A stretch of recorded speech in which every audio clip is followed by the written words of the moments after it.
Support WrestleTalk! Give us a subscribe. WWE wishes them the best in their future endeavours. Has there ever been a more loaded sentence than that, aside from, I'm feeling chill, do you want to watch Netflix? The old future endeavours line, though, suggests that someone either wasn't good enough for WWE or did something naughty that got them let go. In the year of the almighty Bobby Lashley 2018, quite a few superstars have been shown the door by WWE management. Whether that's the doors to the Performance Centre or just getting kicked off of the still-moving bus on the way between main roster shows. Some of these releases were entirely justified, and others are a bit of a travesty. But all of them happened this year. I am El Fakador Laurie Blake, and here are all of the WWE wrestlers released in 2018. Enzo Amore. Before he pulled that stupid stunt at Survivor Series, there was a part of me that almost looked back fondly on Enzo's time in WWE. Do you remember the catchphrases? Do you remember them? Bada boom, realest guy in the room, how you doing? But then, following his whole sort of disguised crowd invasion at Survivor Series, it turned from a how you doing into a you okay, hun? You okay? Because the realest guy in the room seems to be trying as hard as he can to just be unbelievably annoying. Enzo was the first release of 2019, which came after allegations of rape surfaced on Twitter. It was reported that it was not so much the allegations that led to his release, though, more that he had not disclosed them to WWE at the time, so they could throw lawyers at the problem, I guess. Enzo, real name Eric Arndt, was found not guilty of the crime after insufficient evidence was put forward and has had a pretty bizarre year since, really. After a brief hiatus, Enzo returned to the spotlight under a new title, Real One, releasing his first rap single called Phoenix, in which he openly mocked his accuser and talked about his consensual penis, which shouldn't be something you feel the need to point out. Penises should be consensual by default, so if yours is consensual, you can actually just say penis. You penis. Other than the rap career, though, it seems like his wrestling days are over. And although he seems desperate to keep some sort of level of fame, what with the whole Survivor Series attempted hijacking, it looks doubtful that he'll ever make his way back into Vince's company again. Most recently, he's redubbed himself Enzo, lowercase n, uppercase z, basket case owner. And he released his first album, Rosemary's Baby Part 1 Happy Birthday, which in its most positive reviews was described as entirely forgettable. Big Cass. Large Cassius, Enormous Casserole, Bobby Cassley. None of these were actual names for Big Cass, but I've got a word count I need to fill up. It wasn't a very good year for either Enzo or Cass, really, with both being sent packing during 2018. Cass was injured shortly after Enzo's release, and after a brief period of rest, some attempts were made to push him as a singles competitor, but it never really got out of the gates. While yes, admittedly, Cass is 7 foot tall, it should have not been the case that Cass's gimmick for a large portion of the year was that he is tall, and he dislikes short guys. But apparently, that is top flight writing for WWE these days. You can just ask Finn Balor, who has been on the receiving end of the small guy shtick for some time now. Cass's final feud was against Daniel Bryan, which he lost very convincingly, and he was out the door just a few days later. Don't hit your 7-foot head on the doorframe on the way out, Cass. It then emerged that Cass was a bit of a pain backstage. He was getting drunk, breaking toilet doors, and going too far in a beat-down skit with a little person that aren't exactly acts that are likely to gain you too many fans in WWE, and that was certainly the case here. Since being released, Cass has admitted that he was a bit of a nightmare to work with, and that he doesn't blame WWE at all for releasing him when they did. He had, in fact, made a big cass of himself. He recently made his in-ring return, though, for MLW under the imaginative new name Big C. Rich Swann. Rich Swann was released in February after he was arrested following an alleged domestic incident involving his wife. At the time, WWE stated that they had a zero-tolerance policy for such allegations, and a mutual decision to release Swann was made. The charges were dropped after prosecutors determined that there was insufficient evidence to move forward with the case, and Swann and his wife Su Yung are still happily married. A one-time cruiserweight champion, he was one of the most popular members of the roster in the early days of 205 Live, and his departure came as a real blow to that roster, particularly as it came just 3 weeks after Enzo Amore was released, who had already stunk up the division a little bit. Thankfully, Rich Swann didn't decide to become a rapper in this case and has instead signed with Impact Wrestling, where he's become a fan favourite and now works alongside his undead bride Sue. His high-flying style and energetic attitude will always be a popular one with audiences, so it wouldn't be out of the question or all that surprising if he one day did find his way back to the WWE. And although we might not be able to remember all the WrestleTalk presenters presenters' names, he did give Luke Owen his nickname, The Other One. So we'll always be thankful for that, Rich. Abbey Lathe. This is the part of the list where some people might start saying, "Who?" But fear not, there are plenty of more well-known names to come. Abbey Lathe, or Kimberly as she is perhaps better known, was signed to a developmental contract in January 2017, a month after making her NXT debut in a losing effort to Asuka in December 2016. You know, back when Asuka was an impressive empress and not a sorrowful tomorrow. But after signing, Lathe was never much more than a face in battle royals and on live shows. She did have some success in the 2017 Mae Young Classic, reaching the quarter-finals after defeating both Jazzy Gabert and Rachel Evers, though Jazzy Gabbert is a much more fun way to say it. But if she hoped that this might be the start of something bigger, Lathe was wrong. She pretty much never appeared on NXT TV ever again, other than a brief cameo in yet another battle royal. The biggest shame is that Lathe is actually a very talented wrestler, having appeared for a number of well-respected promotions before being snapped up by NXT. She was released in March this year and has since debuted for Stardom in Japan, and I sincerely hope that she is given her moment to shine. Like a star. Stardom. Shine. Stars shine. Saij Beckett.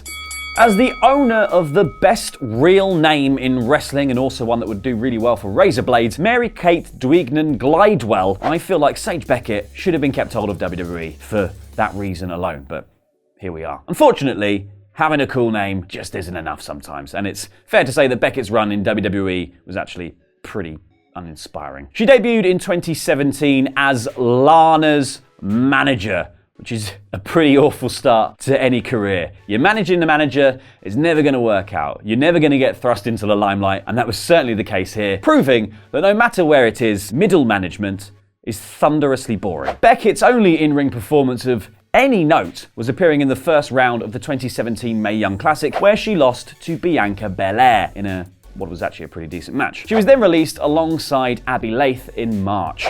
Ming! Remember that truckload of Chinese wrestlers WWE signed when they were looking to expand into Asia? Well, they're all gone, so there's no point remembering. What a wasted remember that was. You never get that back. Working under the wonderfully imaginative ring name for a Chinese wrestler, Ming, Gu Guangmin was a Chinese boxer when he decided to attend a WWE tryout in 2016. No doubt aided by being 6'8", he was signed to a developmental contract with NXT pretty quickly. He debuted in 2017 as an enforcer for Kona Reeves, and as you can imagine, that's pretty much as good as it got for old Ming. His in-ring debut didn't come until October 21st, where he lost to Angelo Dawkins of the Street Profits, I think before the Street Profits were a thing. And that was really about it, because Ming was mercilessly released alongside Lathe and Beckett in the great NXT cull of 2018. Zayda. Another queen of the Battle Royal, Zayda failed to make any kind of impact in WWE after being recruited on a developmental contract in January 2017. It has to be said, she wasn't exactly given an easy draw of things in the 2017 Mae Young Classic though, losing in the first round to a little someone called Shayna Baszler, the Queen using her spades to dig a hole to bury Zayda. Because that was pretty much as good as it got for Zayda. This is the story of this video, who, apart from a couple of cameo roles in multi-women tag matches, made little or no impact during her brief time with the company. Since being released in June, she has made appearances on a number of independent shows though, under the new name Zayda Zhang. Zayda Zhang. The Eally Twins. These really big bros appeared kind of sporadically in losing efforts on NXT, usually putting people over, which they were able to do because they're so bloomin' big. They were actually with NXT for about 2 years, but struggled to make any kind of real breakthrough. Their eventual downfall came when Uriel, the one on the right or the left, sustained a really severe injury and was subsequently quietly released from his contract. As for the other twin, Gabriel, who is the one on the left, all right, his fate was conjoined with that of his brother, and he too was released shortly after. Twin magic, in this case, being used to make them both disappear. Xiao Bing.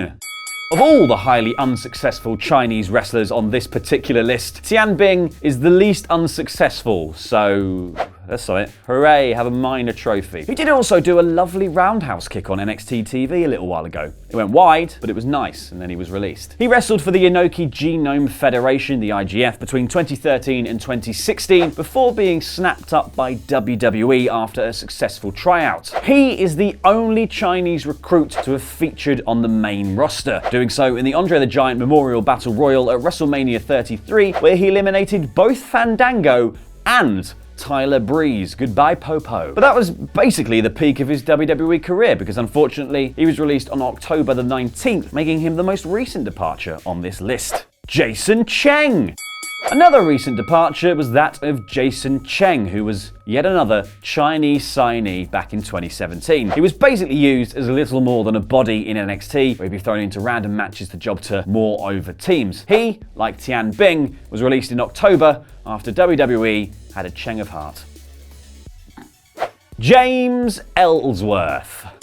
And finally, we reach James Ellsworth, a man with no chin and no morals, allegedly. Ellsworth is the only person on this list who has the honour of being released by WWE twice. He first disappeared in November 2017 after a long storyline with Carmella, during which Carmella, won the Money in the Bank ladder match. But after a while, Mella became disenchanted by Ellsworth's failings, and he was gone. But not for too long, because he returned to WWE at Money in the Bank 2018, where he helped Carmella to pin Asuka. I know. He was only back, though, for a matter of weeks, and once again, he was released from his contract. What is he doing now, you ask? Well, the less said about that, the better. Nick Miller. This is a bit of an annoying one, mainly because it happened after I actually recorded the first 11 people on this list, which is why I'm not wearing the same hat. The t-shirt is actually just a coincidence. Nick Miller was one half of NXT tag team The Mighty, previously known as TM61, which to Pokemon fans is the move Will-O-Wisp. Miller was released from his WWE contract just last weekend, leaving his tag partner Shane Thorne all alone and partnerless. I hear Naomi needs a new best friend, so you could be in luck there. It's been reported that Miller was taking some time out back in his native Australia after the birth of his child, which is very wholesome, and that while there, he decided he wanted to stick around and then just ask for his release. Fair enough, really. It's understood that should he wish to return to NXT, the door is very much open, but presumably, for the time being, he's a bit busy training his baby to fight Monroe Sky Mizanin and Birdie Danielson, the new Birdie Danielson, when they grow up. Tucker. Although it's not been confirmed by the man himself, NXT UK star Tucker has had his name removed from the roster page on WWE.com, which is a bit like slyly unfriending your ex on Facebook, which is fair enough. I've had enough of your crap, Brenda. I've had enough. Tucker appeared in both United Kingdom tournaments, losing in the first round on both occasions. He hasn't really done much else since. The Belfast-born brawler made his name on the Indies, mainly with the Irish promotion OTT, but failed to continue this momentum after being signed by WWE. Maybe he's hoping that there was an issue with the paperwork, as his namesake Tucker Knight was just called up to the main roster. It wasn't. There was no mistake. Tai Shan Dong. Someone else who was revealed to have been released after I already recorded this once was Tai Shan Dong. Dong is gone, people. Dong is out of here. Tai Shan is a 7-foot-tall boxer from China who had signed a developmental deal with WWE this summer after trying out for the company in October 2017. He hasn't appeared on WWE TV though, so fair enough if you don't know him, because frankly, we would all remember the name Dong. Though the news only came through right at the end of this year, curtain twitcher Dave Meltzer did say that Dong was actually released some time ago and had asked for his own release. Considering that a lot of the Chinese stars WWE signed when they had ideas of expanding into China have been let go now, maybe that plan has been moved to the back burner. Christmas is coming very soon, but there's still time to ask for what you really want. To become a patron of WrestleTalk. So tell old Saint Nick, your mum, or you could just do it yourself if you fancy. Click the link on screen now to support WrestleTalk and give us a subscribe to stay up to date on all of the latest wrestling news. I've been El Fakador, and that was Lucha.